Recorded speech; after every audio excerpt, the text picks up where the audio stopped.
नमस्कार दोस्तों, विकास शुक्ला एकेडमी के इस YouTube चैनल में आप सभी का बहुत बहुत स्वागत है।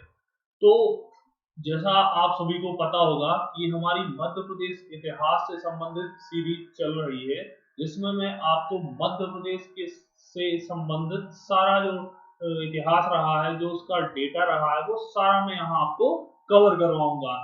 तो अभी तक मेरे जो पिछले 3 लेक्चर्स अगर आपने नहीं देखे तो उनको जाकर के देखिए। स्टार्टिंग से मैंने जितने भी संभावित फैक्ट और जितना इतिहास रहा है उसको यहाँ कंटिन्यू किया हुआ है और आगे कंटिन्यू करूंगा। तो सबसे पहले तो अपने फ्रेंड्स को ये वीडियो की लिंक शेयर कर दीजिए आप, जिससे कि सभी लोग आ जाएं। सबसे जल्दी से जल्दी शेयर करो आप लोग पहले लिंक, फिर आगे स्टार्ट करते हैं। तो आपने जैसा देखा होगा कि मैंने बोला था कि भारत का इतिहास आप मैं ऐसा मान के चल रहा हूँ कि पढ़ चुके होंगे। उससे चीजें कनेक्ट करनी है कि उस इतिहास में से हमें निकालना है चीजें कि मध्य प्रदेश के संदर्भ में उससे संबंधित क्या हुआ है, और आपको वो चीजें रिकॉल करने के बाद सीधा मैं मध्य प्रदेश पर लेकर के आऊंगा। तो चलिए हम स्टार्ट करते हैं। जैसा आज आपको दिख रहा है कि पिछले लेक्चर में हमने पढ़ा था महाजनपद काल, ठीक है। अब महाजनपद काल में जो जो वंश मध्य प्रदेश से संबंधित रहे हैं, हम उनके बारे में सीधी चर्चा यहाँ करने वाले हैं। तो मौर्य वंश का अहम रोल रहा है, जो मगध साम्राज्य, मगध महाजनपद का एक शासक या फिर शासन था। वहां जो राजा वहां से आकर के यहाँ जिनने शासन किया उनकी बात हम करेंगे, और उन्होंने जो कार्य यहाँ पर करवाए उन सारी चीजों के बारे में बात हम यहाँ करने वाले हैं। तो बिल्कुल निश्चिंत रहे, सारा मटेरियल आपको यहाँ मिलेगा। तो चलिए हम स्टार्ट करते हैं अपनी क्लास को। ये देखिए, तो मौर्य वंश आज हम पढ़ने वाले हैं। मध्य प्रदेश में मौर्य वंश, तो मौर्य वंश आपको पता है, जैसे मैंने बताया कि मगध साम्राज्य, मगध महाजनपद जो वर्तमान समय में पटना बिहार का क्षेत्र है, उसका एक सबसे शक्तिशाली बोले या फिर जो गौरवान्वित करने वाला एक वंश था भारत को, वो मौर्य वंश है। ठीक है, मैं सीधा मौर्य वंश पर इसलिए आया हूं क्योंकि मध्य प्रदेश से जो संबंधित है वही इतिहास हमें अभी यहाँ पढ़ना है। आप जो भारत का इतिहास है वो मैं ऐसा मानता हूं कि आप पढ़ चुके हैं। चलिए देखते हैं क्या लिखा हुआ है। मौर्यों के समय, देखिए पहली लाइन को हम पढ़ते हैं, तो चलो पढ़ो पहली लाइन को। क्या कह रही है पहली लाइन? सेकंड, हाँ। मौर्यों के समय भी चेदी, अब मैंने बताया था पिछले लेक्चर में, पिछला लेक्चर आप जरूर देखिएगा कि भारत में 16 महाजनपद थे, ये आपको मैंने बताया था और आपको पता भी था। उनमें से 2 महाजनपद जो थे वो मध्य प्रदेश से संबंधित थे। तो अभी हम मध्य प्रदेश किससे संबंधित पढ़ेंगे? क्या लिखा हुआ है? मौर्यों के समय भी चेदी, तो चेदी महाजनपद था उस 16 में से एक। और दूसरा अवंती, जो मैंने बताया था कि एक समृद्ध था, जो अवंती हमारा मैंने बताया उज्जैन में या उज्जैन के आसपास का क्षेत्र था। तो अब चेदी और अवंती क्या थे? ये यहाँ कहीं ना कहीं मौर्यों के समय में भी चेदी और जो हमारा अवंती है, दोनों का दोनों मगध साम्राज्य के अधीन या अंतर्गत आते थे। यहाँ का शासक कौन था? तो बिंदुसार, उस समय की बात कर रहे हैं हम लोग, ठीक है। बिंदुसार था। क्लियर? जब मौर्य वंश का शासन था तो उस समय यहाँ का शासक बिंदुसार था। अब आगे पढ़ते हैं हम क्या लिखा हुआ है। तो दूसरे पॉइंट में, अब पहला ही पॉइंट अगर आ जाएगा कि मौर्यों के अधीन, मौर्यों के अधीन मध्य प्रदेश कब था, तो हम बता देंगे जब बिंदुसार का शासन प्रारंभ हुआ था, उस समय से ही मौर्य वंश के अधीन हमारा चेदी और अवंती आ गया था। चले हम, चलो आगे। दूसरे लाइन में लिखा हुआ, सम्राट बिंदुसार ने अपने पुत्र, अब जो सम्राट बिंदुसार थे इस मौर्य वंश के मगध शासक, तो इन्होंने क्या किया, अपने पुत्र अशोक को, जो अपना, अब देखिए मगध और हमारा अवंती काफी डिफरेंस है। तो क्या होता था कि वहां एक साथ राजा अधीन आता था मगध के ही, परंतु क्या होता था कि जो मगध का शासक था वो सीधा यहाँ हर टाइम या हर वक्त इसको नहीं देख सकता था। वह ऐसा ही है कि जैसे प्रधानमंत्री है, प्रधानमंत्री ने या राष्ट्रपति है तो राष्ट्रपति ने अपने राज्यपाल एक एक राज्य में बैठा रखे हैं, जो कहीं ना कहीं पूरे भारतवर्ष को तो देख रहे हैं राष्ट्रपति महोदय। अपने यहाँ प्रधानमंत्री जी का मेन रोल रहता है, परंतु भारत का प्रथम नागरिक राष्ट्रपति है और राष्ट्रपति ने अपनी हर राज्य में एक एक राज्यपाल नियुक्त किया हुआ है। इसी प्रकार से आप समझ सकते हैं कि जो मगध था, मगध में जो बिंदुसार थे वो राष्ट्रपति थे और उन्होंने अपनी राज्यपाल हर एक महाजनपद में रखे हुए थे। तो क्या लिखा हुआ है, सम्राट बिंदुसार ने, अब दो दो ऐसा भी होता है कि दो दो महाजनपद एक किसी एक शासक को दे दिए जाते हैं, तो इसी प्रकार वही है जैसे राज्यपाल को दो दो स्टेट का कार्यभार दे दिया जाता है। तो इसी तरीके से सम्राट बिंदुसार ने अपने पुत्र अशोक को अवंती का क्या बनाया, राज्यपाल बनाया। जो अवंती महाजनपद था हमारा, वहां का राज्यपाल बिंदुसार ने अपने पुत्र अशोक को बनाया। चले हम आगे। अब देखिए पहला फैक्ट कि अशोक को राज्यपाल किसने बनाया, या अशोक कहाँ का राज्यपाल था, तो हम बता देंगे अवंती का राज्यपाल था, जो अवंती महाजनपद था। क्लियर। नेक्स्ट, विवाह। तो अब अशोक का विवाह किसके साथ हुआ, अशोक का विवाह जो विदिशा की हमारी ये वैश्यपुत्री थी उनके साथ क्या हुआ है, विवाह हुआ है अशोक का। अब देखिए, अब नेक्स्ट लाइन से प्रश्न देखिए आप, शकवंशी। पेपर में ऐसे प्रश्न आए हैं। अगर व्यापम की हम बात करें तो व्यापम में आपको जो Avanti by, Rani Avanti by थी उनके बारे में उनका जो वो पूछा गया था किस वंश की थी, दुर्गावती। ठीक है। इसी प्रकार से यहाँ भी प्रश्न आ सकता है कि जो अशोक की जो जिसका विवाह अशोक के साथ हुआ श्रीदेवी, वह किस वंश की थी, तो शकवंशी थी। ठीक है। शकवंशी वैश्यपुत्री। हमारे जो वेद हैं उनमें 4 वर्ण हैं। ठीक है। उसमें से वैश्यपुत्री या व्यापारी की पुत्री थी कौन, हमारी श्रीदेवी, और श्रीदेवी का विवाह हुआ अशोक के साथ। ये वो वाली श्रीदेवी नहीं है, ठीक है, ये वाली श्रीदेवी तुम लोग सोचो। शकवंशी वैश्यपुत्री श्रीदेवी, इनका अन्य नाम महादेवी या वैदेशी। तो फिर से पढ़ते हैं इस लाइन को कि अशोक का विवाह विदिशा शहर की शकवंशी वैश्यपुत्री श्रीदेवी या इनका अन्य नाम महादेवी या वैदेशी से हुआ। अब देखिए वैदेशी के ही नाम पर विदिशा शहर का नामकरण किया गया है। तो देखिए एक एक फैक्ट पहला कि किस वंश से संबंधित थी, शकवंशी। इसकी वैश्यपुत्री। दूसरा क्या नाम था, श्रीदेवी। ठीक है।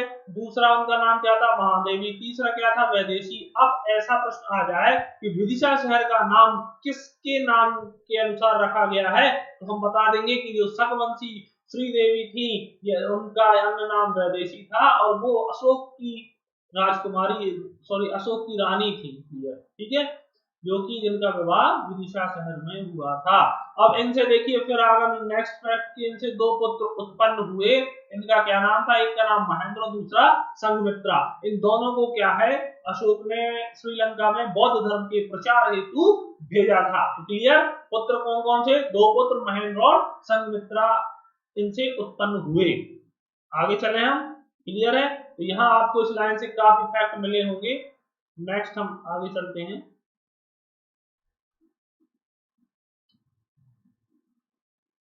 अब ये देखिए आपको क्या लिखा दिख रहा है, मध्य प्रदेश में मौर्यकालीन स्तूप।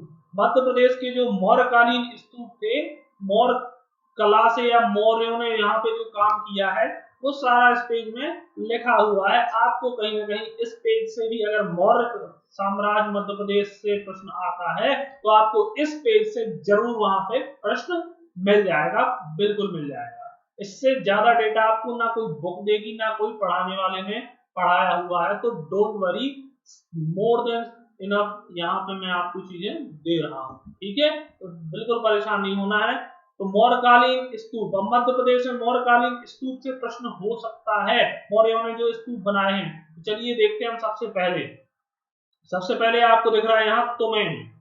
यहाँ से स्टार्ट करते हैं हम कि तोमेन जो हमारा स्तूप है वो कहाँ पर है। तोमेन जो जगह है गुना या अशोकनगर, और लोकेशन भी मैं मैप इसीलिए यूज करता हूँ कि आपको लोकेशन भी दिमाग में सेट हो जाए। तो आपको दिख रहा है कि जो तोमेन स्तूप है वो कहाँ पर है, तो तोमेन है यहाँ पर हमारा गुना या अशोकनगर के पास। और उसका जो एरिया पड़ रहा है मध्य प्रदेश में, लोकेशन अभी वर्तमान समय में वो उत्तरी मध्य प्रदेश है लगभग। चलें आगे, चलो। तो देखिए तोमेन से क्या प्राप्त हुआ है, 3 मौर्यकालीन बौद्ध स्तूप। कितने, 3। अब ऐसा पेपर में आ जाए कि जो तुमेन है वो जगह कहाँ पर है, हम बता देंगे गुना। दूसरा आ जाए कि मौर्यकालीन कितने बौद्ध स्तूप यहाँ से प्राप्त हुए, हम बता देंगे 3 मौर्यकालीन बौद्ध स्तूप तुमेन, तुमेन से 3 याद रखना, 3 तुमेन, ठीक है। कुछ लगभग वैसा ही साउंड कर रहा है, तो इस तरीके से अपन याद कर सकते हैं। देखिए नेक्स्ट मोस्ट इंपोर्टेंट फैक्ट, ऐसे फैक्ट आए हैं पेपर में, आपको जो एग्जाम दे रहे होंगे, जो दे चुके होंगे, उनको पता होगा। विदिशा मथुरा मार्ग को जोड़ने वाला प्रमुख व्यापारिक मार्ग उस समय, ठीक है, ये जो तुमेन बौद्ध स्तूप था, इसी के रास्ते होते हुए मथुरा और विदिशा को जोड़ने वाला प्रमुख व्यापारिक मार्ग था। क्लियर, चले आगे हम, चलो नेक्स्ट आपको यहाँ फिर हम एक और देखते हैं देवकोठार। तो देवकोठार में भी बौद्ध स्तूप है जो मौर्यकालीन है, मौर्यों के समय का है। तो देवकोठार जो जगह है वो कहाँ है, रीवा में। प्रश्न ऐसा आ सकता है कि मौर्यकालीन बौद्ध स्तूप देवकोठार कहाँ पर है, किस जिले में है, तो हम बता देंगे मध्य प्रदेश के रीवा जिले में देवकोठार मौर्यकालीन बौद्ध स्तूप है। क्लियर, चलो आगे। फिर उसके नीचे आपको दिख रहा है ये सांची रायसेन। तो क्या होता था कि सांची को मैंने आपको किस तरीके से याद करवाया था, तो सांची को मैंने याद करवाया था कि, एक सेकेंड, सांची को मैंने आपको याद करवाया था, एक सेकेंड, सांची को मैंने कैसे याद करवाया था, जल्दी से कमेंट करो कि रायसेन, भीम लोग क्या करते थे, रायसेन राय राय मशवरा करते थे एक साथ बैठ करके, तो इसी तरीके से मैंने भीम बैठ कर याद करवाया था। अब सांची को बताओ कैसे याद करेंगे, एक सेकेंड, अभी तो सांची सांची की खोज सबसे पहले हम देखते हैं। ये देखो, सांची की खोज जनरल टेलर के द्वारा की गई थी। कब की गई थी, 1818, ठीक है। और पहला इफेक्ट है ये, यहां से हम ये कवर करेंगे, पेपर में आ जाएगा कि सांची जो रायसेन के अंतर्गत है, इसकी खोज किसने की, तो जनरल टेलर ने 1818 में की। नेक्स्ट देखिए, ईंटों से निर्मित स्तूप। तो ईंटों से निर्मित कितने स्तूप हैं यहाँ पर सांची रायसेन में, तो 3 स्तूप यहाँ पर ईंटों से निर्मित है। अब यहाँ से भी पेपर आ जाएगा कि रायसेन में कितने स्तूप हैं, तो 3 स्तूप हैं, और किससे निर्मित हैं, तो हम बता देंगे ईंटों से। क्लियर, ऑप्शन में और भी चीजें हो सकती हैं, बालू हो सकता है, रेत और पत्थर हो सकता है, कुछ भी, तो ईंटों से निर्मित स्तूप है। क्लियर, चलो आगे। कब बनवाए गए, तो 3री शताब्दी ईसा पूर्व। एक फैक्ट और कवर, पूरे सांची के यहाँ मिल जाएंगे आपको, इससे ज्यादा सांची का और प्रश्न नहीं होगा, जो है वो आगे फैक्ट में वहां भी कवर कर दूंगा उसको अभी, ठीक है। तो 3री शताब्दी ईसा पूर्व में इसका निर्माण किया गया, किसके द्वारा, सम्राट अशोक के द्वारा। ये लिखा हुआ है, सम्राट अशोक के द्वारा सांची रायसेन के स्तूपों का निर्माण किया गया। आगे हम देखें तो बुद्ध के 2 प्रमुख शिष्यों, बुद्ध के जो 2 प्रमुख शिष्य थे, एक का नाम क्या था, सारिपुत्र, दूसरे का महामोदगलायन, ठीक है। सारिपुत्र और महामोदगलायन के दंत अवशेष, दांतों के अवशेष यहाँ रखे हुए हैं। अब पेपर में फिर आ जाए कि जो बुद्ध के जो 2 शिष्य कौन कौन से थे जिनके दंत अवशेष यहाँ पर सांची के बौद्ध स्तूपों में रखे हुए हैं, हम बता देंगे सारिपुत्र और महामोदगलायन। नेक्स्ट आगे, स्तूप के पास अशोक का एक शिलालेख है। अब इस स्तूप के, सांची के स्तूप के पास अशोक का एक शिलालेख भी मौजूद है। क्लियर, चले आगे। तो सांची रायसेन से इतने फैक्ट आप जरूर देख लेना, ये यहां से इसमें से प्रश्न होंगे। चलो आगे, अभी हम और भी बात करेंगे थोड़ी सी सांची के ऊपर, पहले हम थोड़ा सा आगे चलते हैं। ये नेक्स्ट आपको दिख रहा है फिर पानगुड़रिया। पानगुड़रिया कहाँ पर है, पानगुड़रिया अभिलेख भी मोस्ट इंपोर्टेंट है, पेपर में आ जाएगा। पानगुड़रिया अभिलेख किसके समय का है, तो हम स्तूप किसके समय का है, तो हम बता देंगे कि मौर्यकालीन है ये, और इसमें क्या है, ये सीहोर के अंतर्गत है, और इसमें प्रदक्षिणा पथ युक्त स्तूप है। इसमें प्रदक्षिणा पथ बनी हुई है, मतलब चारों ओर जो होती ना परिक्रमा देना, उसकी बात कर रहे हैं कि जो पानगुड़रिया का स्तूप है वहां प्रदक्षिणा पथ युक्त स्तूप है। पेपर में आ जाए तो हम लगा देंगे, और ये कहां पर है, सीहोर में। चले आगे, चलो नेक्स्ट आपको दिख रहा है वेस्ट टेकरी। ये भी मोस्ट इंपोर्टेंट प्रश्न है, यहां से पेपर में प्रश्न हो सकता है।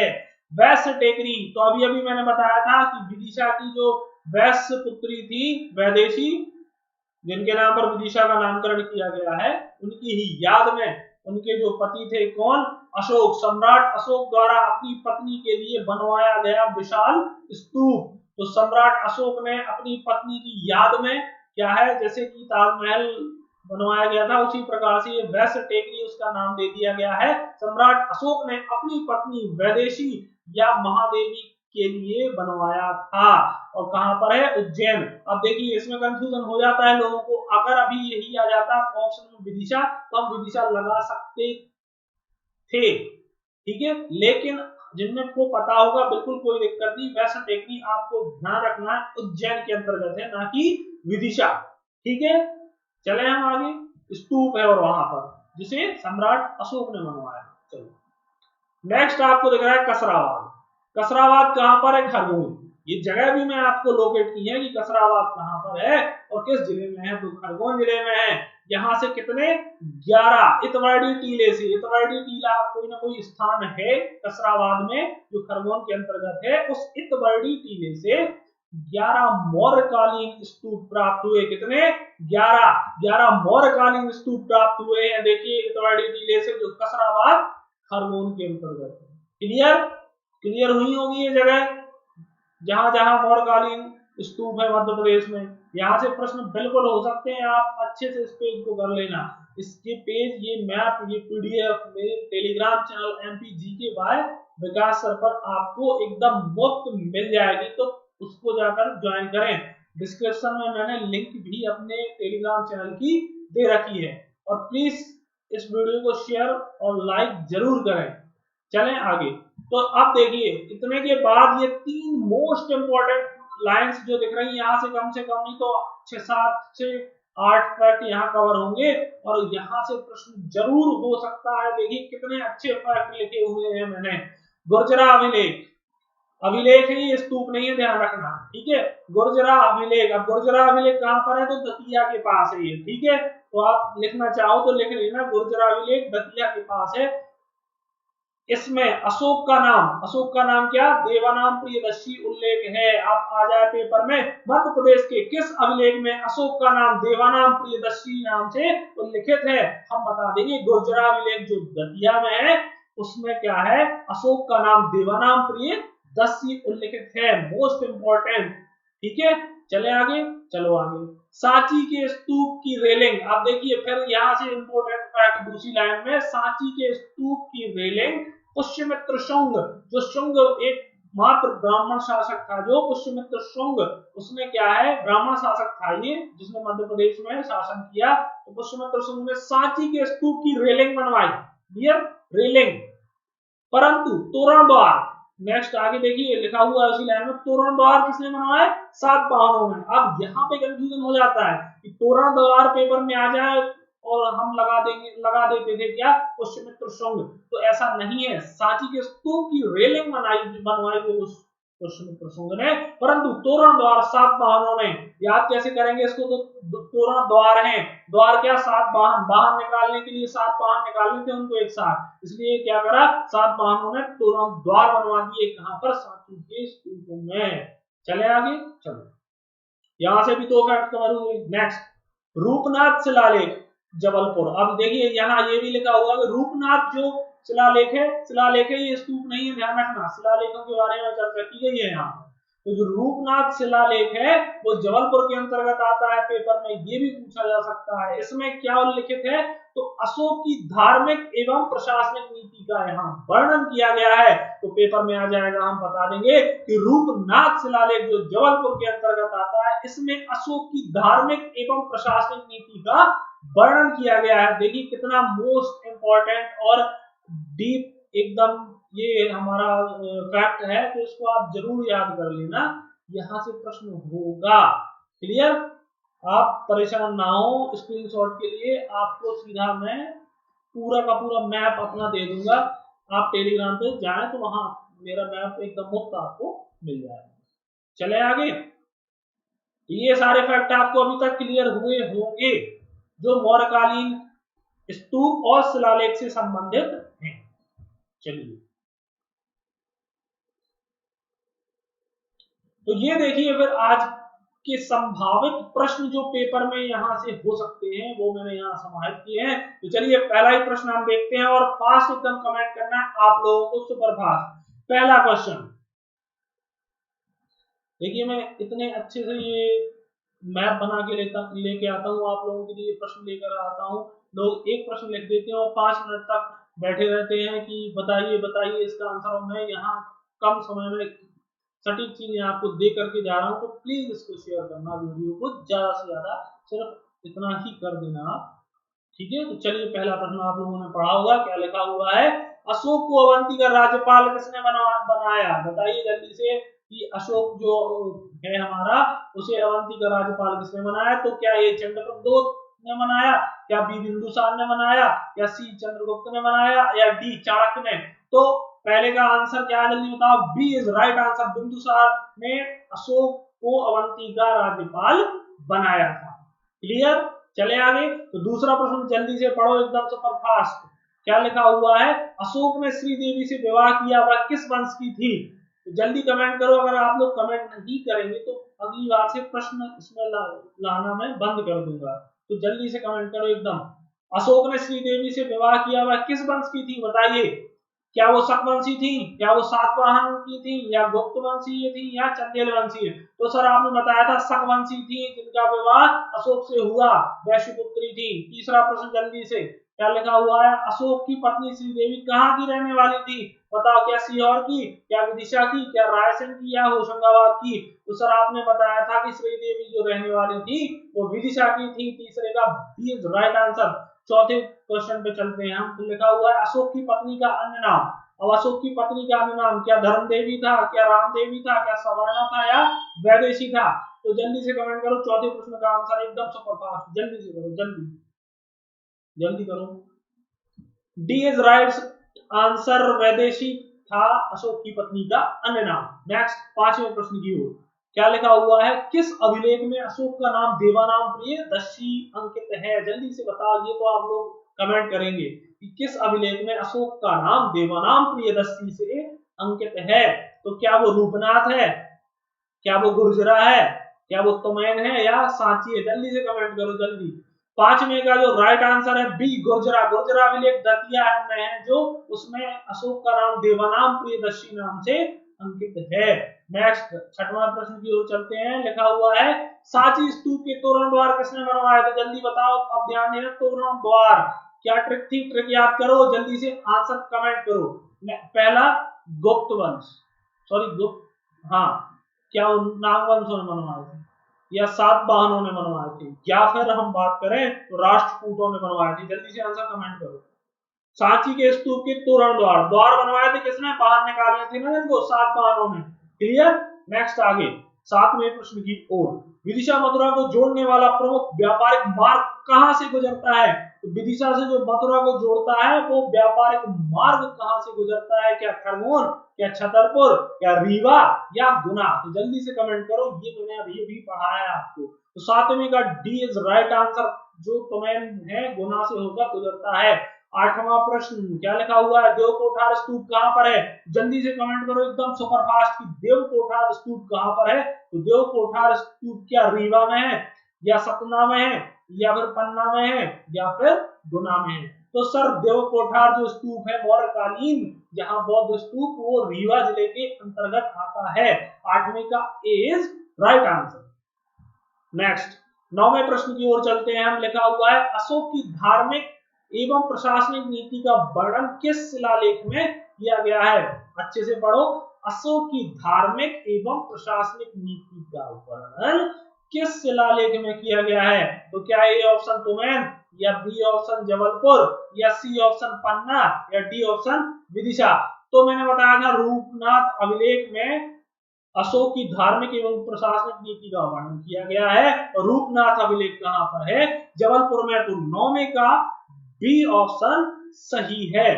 तो ये थे आज के हमारे प्रश्न। आप लोग एकदम बिल्कुल बढ़िया तरीके से, जितना मैं डेली क्लास यहाँ लूंगा, कंप्लीट मध्य प्रदेश का इतिहास पढ़ाऊंगा, एक एक करके आप मेरे साथ करते चलिए। और ये मेरे नोट्स पीडीएफ आपको एमपीजी के बाद विकास सर पर मिल जाएंगे। मैं आप लोगों से सिर्फ यही बोल रहा हूँ कि मैं ना यहाँ कोई कोर्स सेल करने आया हूँ, ना कोई भी मेरा ऐसा नोट्स पेड है। यहाँ मैं सब फ्री एकदम दे रहा हूँ आपको। तो प्लीज आप सिर्फ और सिर्फ अपने फ्रेंड्स को बताएं, ज्यादा से ज्यादा शेयर करें, और कैसा लगा वीडियो आप जरूर बताइए। तो मिलते हैं हमारी अगली क्लास में। अपना ध्यान रखें। जय हिंद।